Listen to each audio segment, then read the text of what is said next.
Whitley and with the Dog Training Elite. We're going to see about getting Shadow trained as a service dog. There's Shadow. And this is Whitley's dog, Flirt. Here, let me get...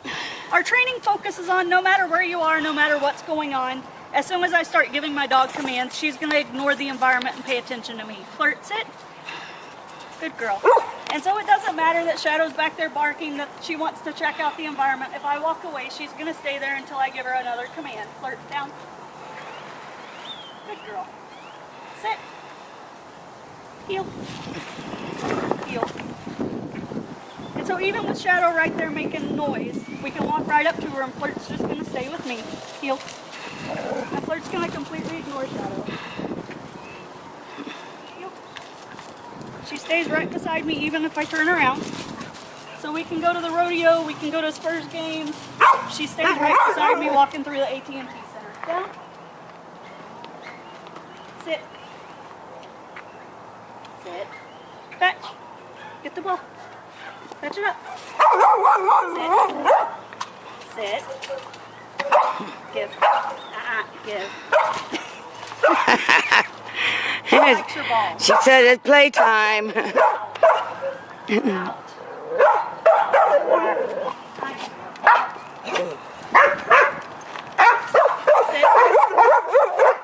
when she's excited, I can throw the ball. Sit. Sit. You tell her that she can't go get it until I give her a command.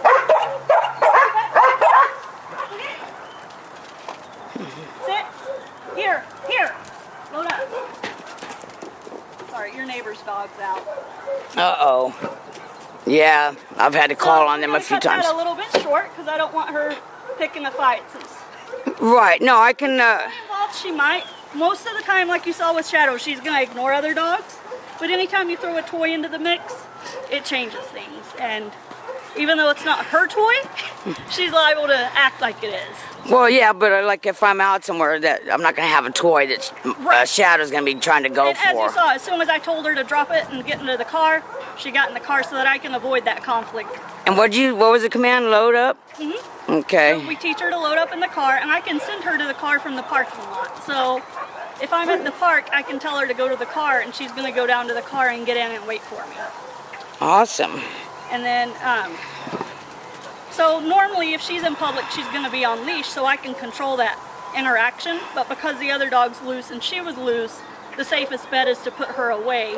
Well, so yeah. Nothing happens that we can't control. That is an aggressive dog too, so yeah. Even better. I've called the city on that one a few times.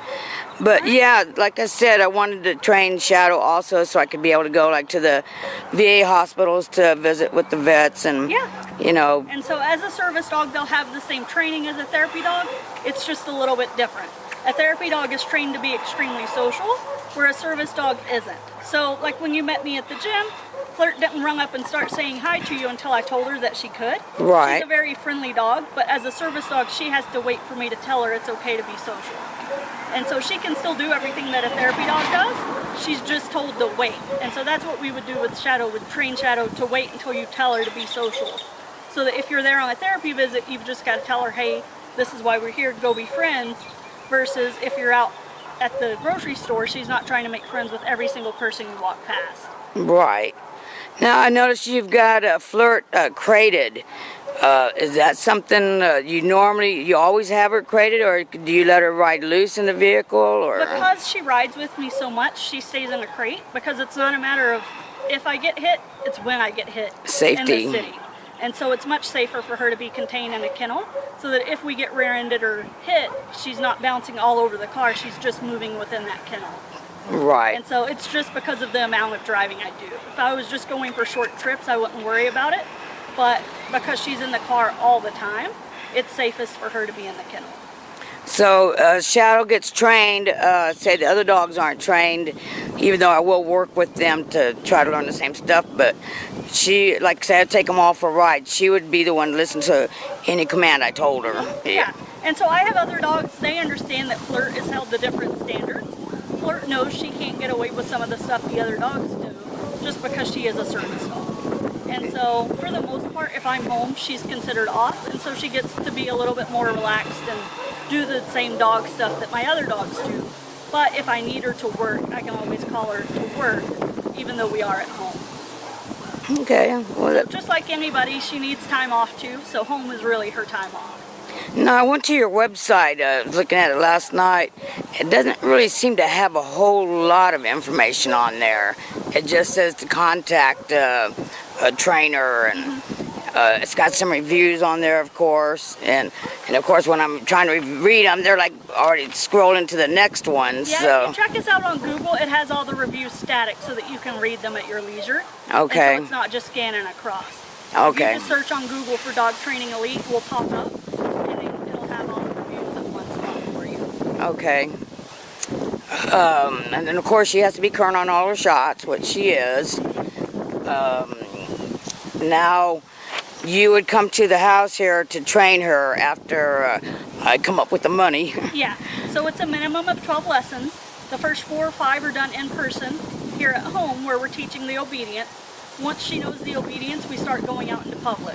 And so we start with like Home Depot, Lowe's, we work up to grocery stores, Walmart, the mall, and basically anywhere you think you might visit with her, so that we can make sure she's ready to go to any environment and be comfortable, and we'll listen there and behave. Now, so would I, at that point, would I have her service dog vest? Yes, we'll provide a vest for you. Okay. And let's see, what else?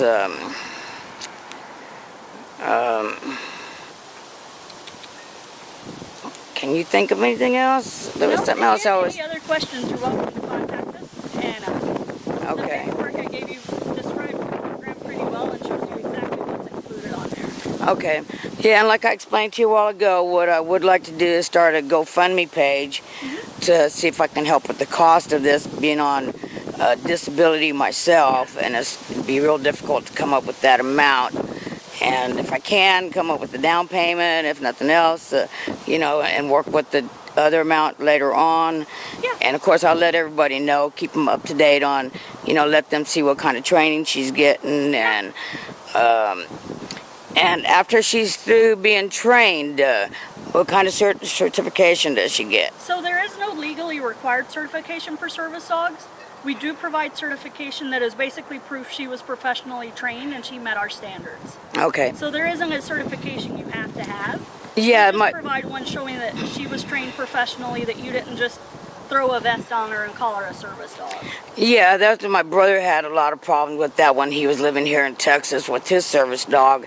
He would go in and people saying, well, you got to prove that that's a service dog, They really Well, can. no, if you look on, what is it? ADA. ADA, thank you.